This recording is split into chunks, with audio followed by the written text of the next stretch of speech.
This is Water Elemental. And this is Axis. And we are here to talk about the League of Legends. This is something that, in fact, exists on the internet. And maybe some other places, too. There's other places other than the internet? I think you'll find that the internet pretty much covers everything. Whoa. Mind has been blown, dude. Shut up. Okay, we're actually going to change up our schedule a little bit this week, guys. We kind of, because our videos have been running a little bit long, we've had to break them up into 2 parts. What we're going to do is, in this first video, we're going to talk about Lux and some of the news, well, pretty much all the news. And then in our next video, we'll do all the champions for the weekly rotation. So that way, you know, if you want to see champions, you can go here. If you want to see Lux and all that crap, go here. You mean LeBlanc? LeBlanc. LeBlanc. LeBlanc. LeBlanc? LeBlanc. Blah. Blah. All right. So, LeBlanc. LeBlanc, rather. He's an AP champion. I'm sure you guys picked that out pretty easily. You said that before. Not to toot our own horn, but I kind of got it right with invisibility illusion. And I kind of got it right with the mirror image. Oh. Yeah, I mean, it's her passive, but still. I mean, it's cool. Yeah, a lot of people figured it was going to be in there, and you know what? Cool. An illusionary copy that doesn't do anything. Sounds game-breaking. No, not really. So, LeBlanc, 2 skill shots, and a mark for a silence with her Mimic. That doesn't sound like it's much damage. And endgame, it is not. It is not any damage. But early game, her harassing potential is enormous. Oh my god. She is annoying if you don't know how to deal with her. Yes. Ah, she has no mana cost. It's like fighting Catriona, except she doesn't have to run away after she pushes. She just goop, boop, boop, boop, boop, boop, shoot all these laser beams, and all of a sudden, boop, teleport back. You're like, oh. I play a lot of champions without CC. Not because I'm terrible, but because I like soft CCs. So, she's kind of a pain for me because, like, when I'm playing Karthus, or when I'm playing Corki, or I'm playing, like, Shen. I mean, even with Shen, my taunt is pretty short early game. So I can't keep her there. She teleports back. It really, really sucks. And most of the time, even if I'm sure I had a CC, she could silence me. So, her harassing potential and her killing potential is very, very high. I was surprised. And for literally no mana cost. It is so tiny. It's just crazy. And I heard she's getting nerfed. I heard it's up on the test realms. You know, I don't know what it is, but there's a little foreshadowing for you. It's already up. That's how overpowered Riot thinks she is, I guess. But, jeez. I mean, I'm not too upset about it because late game she's just a friggin' terrible. I mean, the only thing she really brings to a team is just the shackle. Not even that. A 7-second silence. Yeah. It's awesome. I'll give her that. 7 seconds of silence, especially against a lot of support out there. Boom, they're dead. They're dead. It's like putting a suppression on them. There's nothing they can do. Ever seen Asana get locked into her damage ability power aura? Just the whole team fight. It's so funny to watch. It's like I spam and E. Guys, I can't do anything. Pretty much. It's pretty funny though. I don't know. You've been playing her a little bit more than I have, Mr. Water. What do you think? I love her. I say that about every new character that comes out, but I really am liking her. Her style is a lot different than some of the other champions I played. I usually play more of a defensive approach with Saunas and Mordekaiser and stuff like that, but with her, I can get more aggressive and I don't take the toll from it. Her teleport keeps me safe, especially with her Mimic. I'm able to get away easily by double teleporting away. I can shackle, slow them.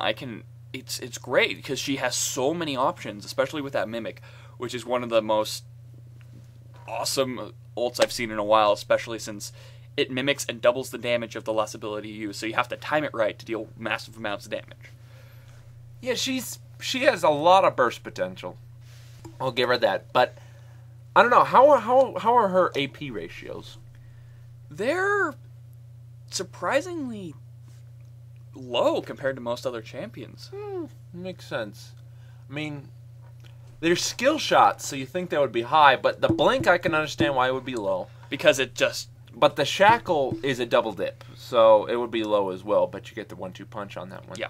How is the sigil damage? Is it Is it pretty good? It's pretty good, especially if you time it right with the Mimic, and you can double Sigil. It can deal a lot amount of damage. Okay, yeah, see, I haven't played as her. I've just played against her, so I don't know her exact values, so that's good to know. Yeah, I haven't really paid too much attention with her abilities. I've been trying to get the basics of her movements, her abilities, how they work, and stuff like that. I haven't really looked into the statistics yet. Yeah, definitely. But yeah, she's playing like AP Shaco, except instead of AP Shaco, it's Range AP... Shaco. Yeah, it's Rise Shaco, pretty much. I've noticed, just to get it right up in your face to deal any damage. Now, I understand she has an initiator. She has that blink in. She can get in, she can get out. But still, that's really, really short range. And her snare has a delay. So if you don't knock them down right away, they're going to butcher you, is what I've seen. Like, I've seen a lot of champions that have a lot of range, like Kog'Maw, Tristana, even Karthus. Karthus can outrange her pretty easily. But, I mean, if you keep her at range, you can tear her apart. If she burns your blink and you either, like, flash away or you snare her or CC or make her flash run out before she can blink black, she's stranded. She can't do anything. And she gets cornered really easily because her blink ability is not like ones like Tyrannomere's Whirlwind and stuff like that. She can't blink through as many walls as other characters. Yeah, it's shorter range, isn't it? It's shorter. It's enough to get away from someone, but it's close enough where if you don't time it right, you're still right there next to the person with a good ghost or something. It's weird. Yeah. But I can see how that would be really beneficial. Flash, Mimic Flash, and then actual Flash. No one could catch you. It'd be funny as heck to see.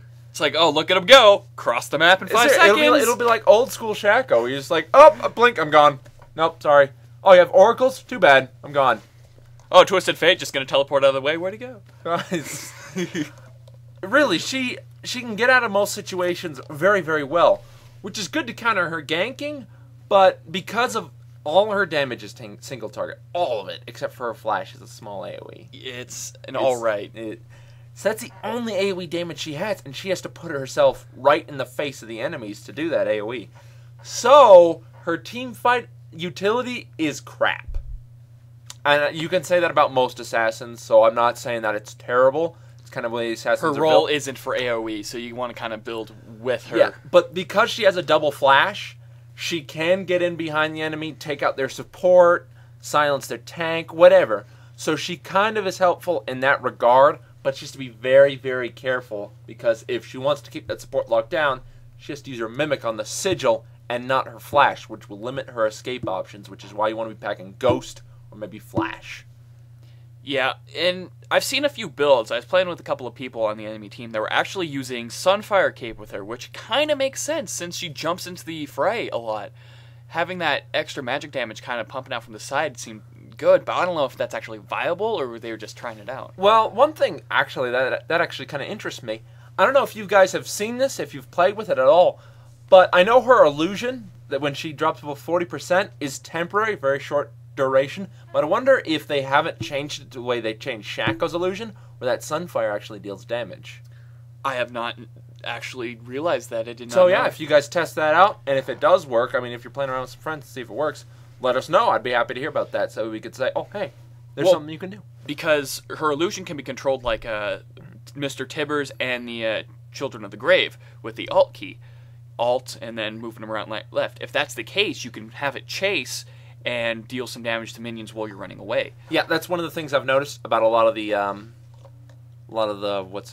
LeBlancs I've been playing, is they don't control their illusion at all. It just sits there. Oh, it just stands there. And I'm like, I wonder which one. I wonder which one it is. But when you're kind of running away, it's not the first priority. Since you have that second stealth, you're just like, oh, I know what I'm going to do. I'm going to control most of my brain power towards moving this minion. Yeah. But no, you're trying to get the hell out of there. Yeah, like, especially when she has a flash, you're trying to predictive move it so you can flash over certain walls. And so you're probably not going to be really paying attention. So I'm not saying that's terrible. But I mean, if you've already got your movement pathed out and you're content with that and you're pretty sure about that, maybe just quickly hold the Alt key, click somewhere random. Like, don't even think about it, just maybe click somewhere random, send it shooting off somewhere. And heck, they might even fall for it. So there you go. So, like we do with all champions, especially since there's a lot of casters, scale of 1 to 10, what do you think? Ooh. I don't like assassins, so I'm very biased in this regard. But at the same time, her ult is very new.